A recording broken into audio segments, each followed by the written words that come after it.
Hello, everyone. We're joined now by Arkansas head coach Eric Musselman. Coach, welcome to Las Vegas. A couple of comments about your arrival here, practice, and what you expect for the weekend. First of all, we're really happy to be here. Guys have played well through 2 games. I think they're excited to play an excellent UConn team. And, we had a good practice yesterday, a good practice today. Guys are in good spirits and looking forward to competing tomorrow.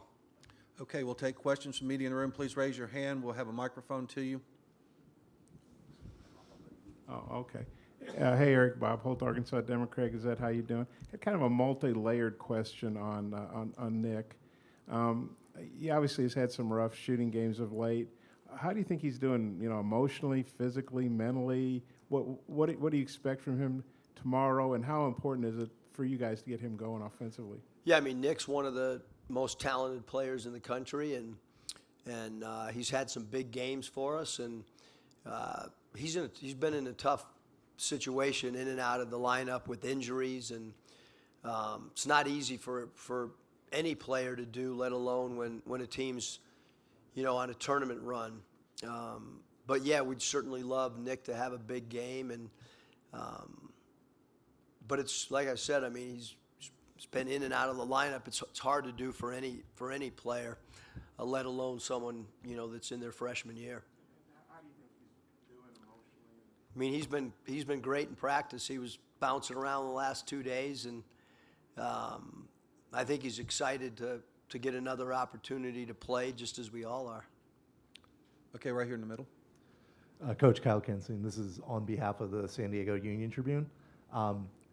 I was actually going to ask, I read the story about your father wanting at one point to manage the Padres and you going to games growing up as a kid. Was there anything about spending that time with your father that you've managed to incorporate into your coaching? And what did throwing out the first pitch at the Pods game this year mean to you? Throwing out the first pitch at the Padre game is, one of the greatest things that's ever happened to me, because I have the MLB package and watch every Padre game, which that's a long baseball season, and there's a time difference. My wife is not happy that I love the Padres so much, but I mean, for my dad, too much to remember.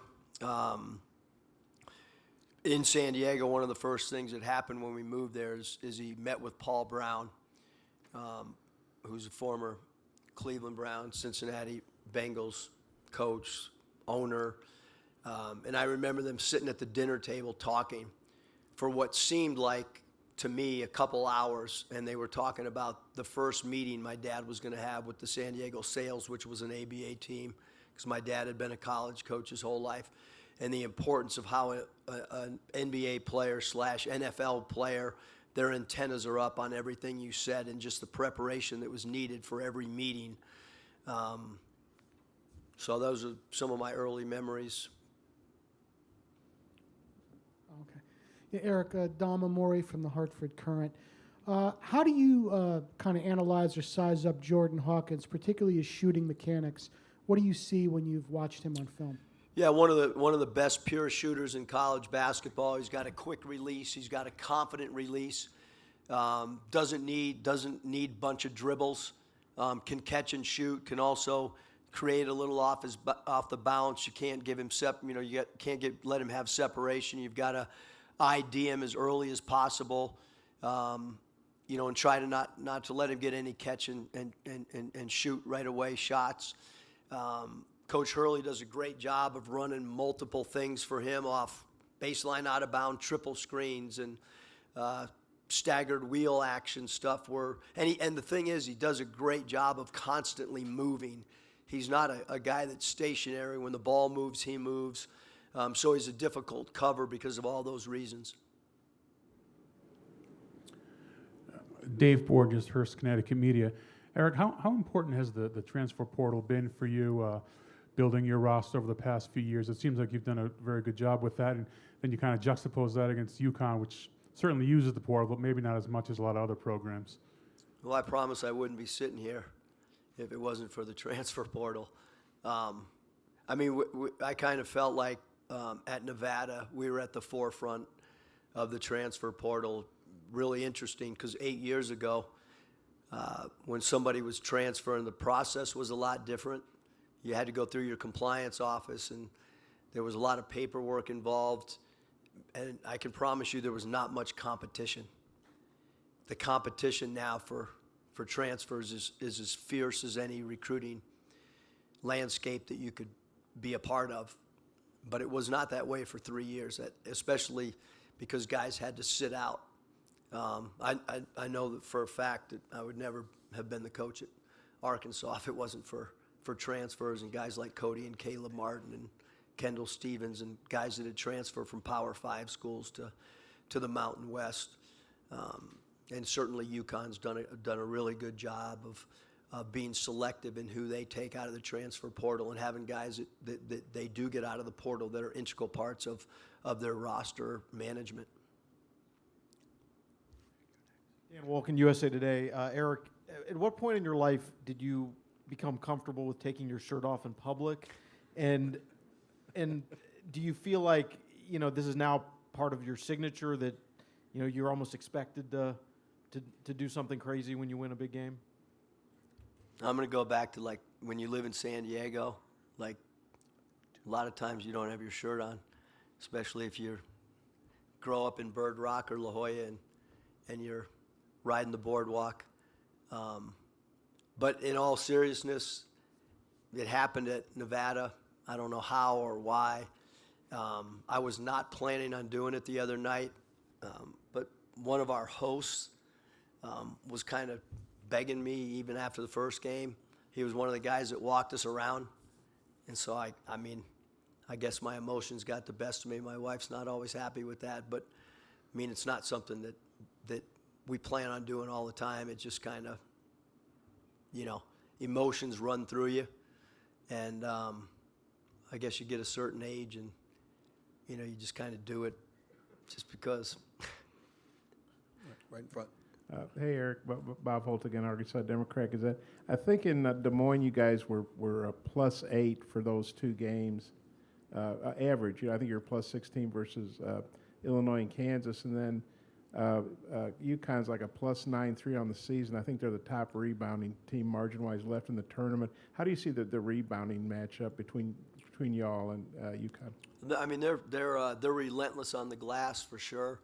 I think that our teams had nights where we're really, really good defensive rebounding because that's obviously the key is to try to keep them off the offensive glass. That's one of the defensive themes that we're trying to create with our team.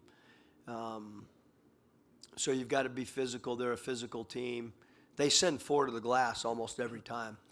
A lot of teams will send 3 to the glass and 2 back, but almost every possession they're sending 4 to the glass. So we've got to do a good job defensive rebounding, and then we'll see how that affects our transition offense as well. But they're the best rebounding team we've played all year, and we played against some really good rebounding teams. Texas A&M's phenomenal rebounding team. Kentucky with Toshibwe is a great rebounding team. Auburn can rebound the basketball. But this is, the numbers say that UConn is the best offensive rebounding team in the country, and they have 2 centers that, in my opinion, is the best center combination in all of college basketball. They basically have a backup that's a starter on almost every team in the country, and he's a freshman and had a great year. Hi, Coach. Joe Arruda with the Hartford Current. You guys obviously got off to a great start. The game against Creighton, and then you get into an SEC schedule is difficult. Can you reflect on the way that the way that your team has transformed over the season and the things that they've dealt with, in terms of injuries and things like that? Yeah, one of college basketball's most talented players, Trevin Brazile, is out with a knee injury. And I truly think he was one of the most versatile players in all of college basketball. We kind of built our team around him, and then obviously with Nick Smith being in and out of the lineup, this team has dealt with a lot. But we were fairly healthy the 2 prior years, and it was the same kind of theme where maybe we didn't start SEC play really, like we would have liked to have. But we just kept kind of grinding and looking at the next game on our schedule and trying to have belief. And here we are again, But it's a resilient team that's overcome a lot for sure. But I do think the SEC schedule, you know, it's hard. I think it's, in my opinion, it's the best college basketball and college football and college baseball and gymnastics and softball. But certainly in basketball, it's probably underrated a little bit. Right here in the center. Coach Kyle Kenson again. This one's on the European tour that you took this summer. With having such a new roster, how beneficial was that, and how much were you able to kind of look back during the season and kind of point to moments from that tour that you're able to kind of build off of? I thought it was really beneficial when we started the year, because we got out, you know, to a great start, but then the injuries kind of hit. But I think anytime you can take those foreign tours that if you do them right, they can really build chemistry, they can build bonding. You know, the players get to see the coaching staff in a different light. So I do think that buy-in and trust, you can kind of get a head start if it's handled correctly. So I don't think there's any doubt that time, especially with so many transfers, you know, and not just the transfers, but out of our 12 players that'll suit up tomorrow, 6 of them are freshmen. So it's the freshmen along with the transfers, it did give us a little bit of a head start on bonding for sure. Okay, back in the back. John Marshall, AP. Getting back to your father, what would you say is maybe the greatest lesson you learned from him in all the years of practices and games and all that? Probably a lot, John, but competing. Like everything that happened in our household was competition. The pickup games growing up at La Jolla Rec were legendary with my dad, you know, just because, I mean, if we lost a pickup game and had an hour and a half wait on Saturday or Sunday morning, he wasn't real pleasant to be around. But everything that happened, you know, with my dad and whenever I was around him, being a competitor was kind of beyond belief. But you know, he wrote on my lunch bag, my brown paper lunch sack bag that I would take the effort, energy, enthusiasm. He wrote that every day when he was home and not out recruiting or not on a road trip. So that's what I went to school with, and you know, to be able to work with him with the Timberwolves and watch his preparation, watch how he conducted practice, his attention to detail. I was lucky to watch him meet with so many other coaches in different sports. He was really good friends with Billy Martin, the former Yankee manager, and I was exposed to a lot of stuff that a normal, you know, kid wouldn't be exposed to, going on road trips when he was an NBA coach, being a ball boy and working the opposing team's locker room when he was a Cavs coach, and rebounding for people like Larry Bird. I mean, I just was exposed to a whole different lifestyle than you know, everybody else that I grew up with. Adam? Coach, Adam Hill, Las Vegas Review-Journal. Well, when you came in from Reno, why do you think you were so quickly able to put your mark on this program, and what do you want the image of your program to be from the outside? I mean, I guess from an image standpoint, I wanted, you know, to be a program that people think wins. I hope that our offensive style of play is one that if a player watches, he would want to play in. If you're a fan, you would want to watch, although this year we go through some scoring droughts and maybe not offensively as pleasing as maybe some other teams. But we do play with pretty good pace. What was the other part of the question? Why were you so quickly able to kind of put your mark on this program?